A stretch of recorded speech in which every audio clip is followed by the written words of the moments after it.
Most people dream about owning a mansion, maybe a yacht, maybe even a private jet. But let's skip all of that and go straight to the top of the food chain. What if you could own an entire country?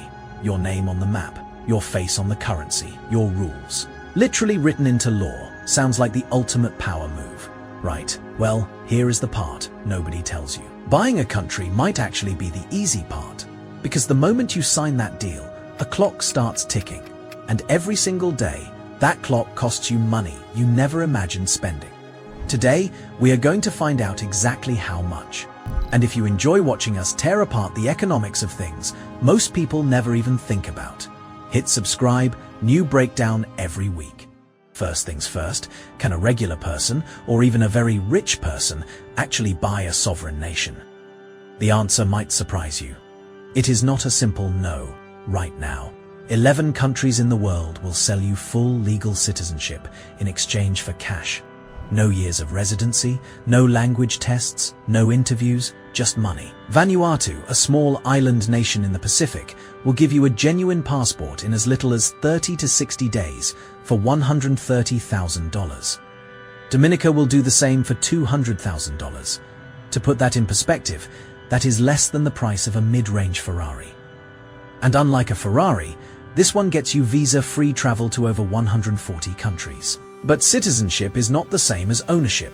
So let's go back further. Because the truth is, countries have been bought and sold throughout history like prime real estate. In 1867, Russia sold Alaska to the United States for $7.2 million, about $150 million in today's money. In 1848, the US handed Mexico $15 million for more than 525,000 square miles of land. That purchase gave America California, Nevada, Utah, Arizona, and most of Colorado for $15 million, the same price as a single penthouse in Manhattan today. So yes, nations change hands. The question is just, what does it look like in 2025? Let's talk real numbers.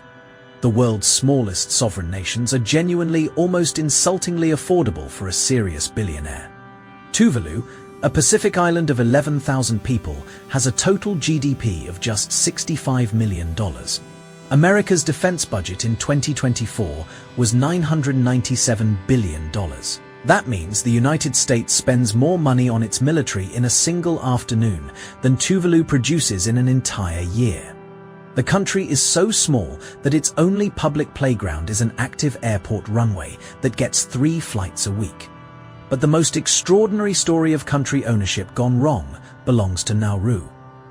And this one you need to hear. In the 1980s, Nauru was briefly the wealthiest nation on Earth by GDP per capita, wealthier than the United States, wealthier than Switzerland. The entire country sat on a thick layer of phosphate rock, formed over millions of years from seabird droppings.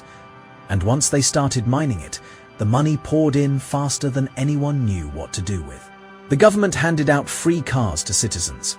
Nobody paid taxes. There was a national airline, a London hotel, a shipping company, and, this is real, a self-funded musical production in the West End of London. A tiny Pacific island was bankrolling theatre in the UK, and then the phosphate ran out. Within 15 years, the National Trust Fund collapsed from $1.3 billion down to $300 million. The government went broke. So Nauru tried Plan B. They opened themselves up as an offshore banking haven with almost zero regulations. Russian criminal networks moved tens of billions in dirty money through the island. At one point, 450 offshore banks were all registered to a single government postbox. When international pressure forced that to shut down, they moved to Plan C, selling passports with basically no background checks. And when that wasn't enough either, they agreed to let Australia run an offshore immigration detention center on their land in exchange for financial aid. That is what desperation looks like at a national level, right? So let's say you've done the deal. You have your country, the ink is dry, and now the first monthly invoice lands in your inbox. Let's go through exactly what you are paying for. Security comes first. If you want real sovereignty, not the kind where you rely on Australia to quietly protect you, you need your own military. A credible professional defense force for a small island nation costs a minimum of $10 to $50 million per year. That is before equipment, before vehicles, before aircraft or naval vessels. Just salaries. The global average cost per soldier per year is around $200,000. 400 soldiers, which would be considered a skeleton force, already puts you at $80 million annually, and nobody is going to respect a country with 400 soldiers. Next, infrastructure, water supply, electricity grids, roads, schools, hospitals. These are not optional. They are the price of admission for running a state. A single properly equipped hospital costs around $1 billion to build from scratch. After that, staffing and operations run into the tens of millions every year. Internet infrastructure, ports, desalination plants, all of it adds up to hundreds of millions in recurring annual costs every year. Whether or not anything goes wrong, then there is international recognition. To be taken seriously as a nation, you need a United Nations seat. The UN Secretariat's 2024 budget was $3.59 billion, split across 193 member countries. The smallest nations pay just 0.001%, roughly $35,900 a year. That part is manageable. But here is the detail that tells you everything. When Tuvalu gained independence from Britain in 1978, they did not join the United Nations until the year 2000. Not because they did not want to join, because they could not afford the $100,000 membership fee. For 22 years, an independent nation was locked out of the world's most important international body over an amount of money that most mid-level executives spend on a car. And finally, diplomacy. You need embassies. You need ambassadors in Washington, in Brussels, in Beijing. You need trade agreements, or nobody will buy from you or sell to you. A bare minimum diplomatic presence across 3 or 4 strategic capitals costs between $5 and $20 million per year.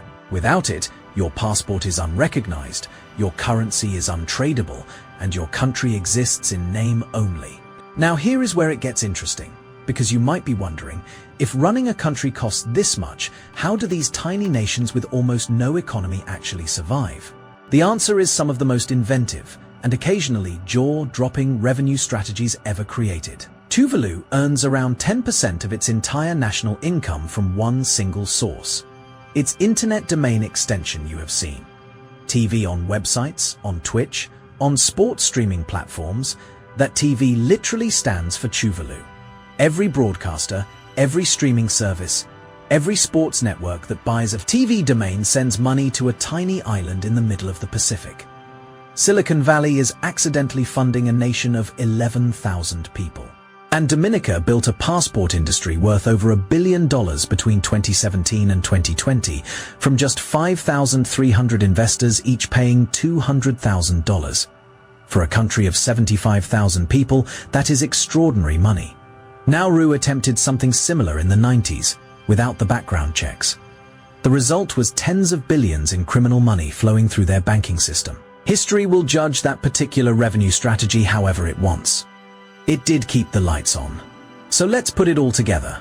You want a proper country population around 50,000, a real military force, functioning hospitals and schools, internationally recognized passport, embassies in the right capitals, military and security, $50 $100 million/year, healthcare and education, $30 $80 million/year, infrastructure and maintenance, $20 $60 million/year, diplomacy and foreign affairs, $10 $20 million/year, government administration, $20 $50 million/year, conservative total, $130 to $3 before a hurricane, before a drought, before a global recession cuts your fishing license revenue in half, before a sea level rise starts eating your coastline, which, by the way, is already happening to Tuvalu. They recently amended their constitution to state that Tuvalu will continue to exist as a sovereign nation, even if the physical land disappears entirely underwater.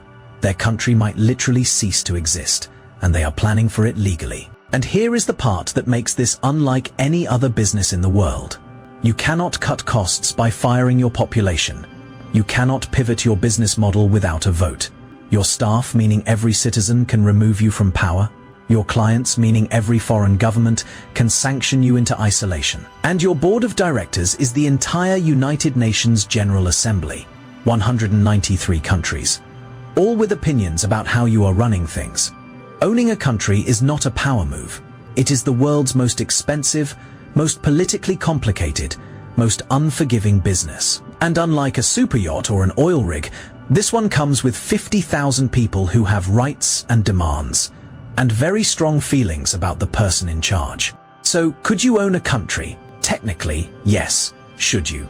That is a question for someone with a much higher tolerance for paperwork and political crises than me. The purchase price is almost laughable for a serious billionaire. The annual operating cost will humble you fast. And if you run it the way Nauru ran its phosphate windfall, you will go from the richest nation on Earth per capita to renting your own territory to a foreign government.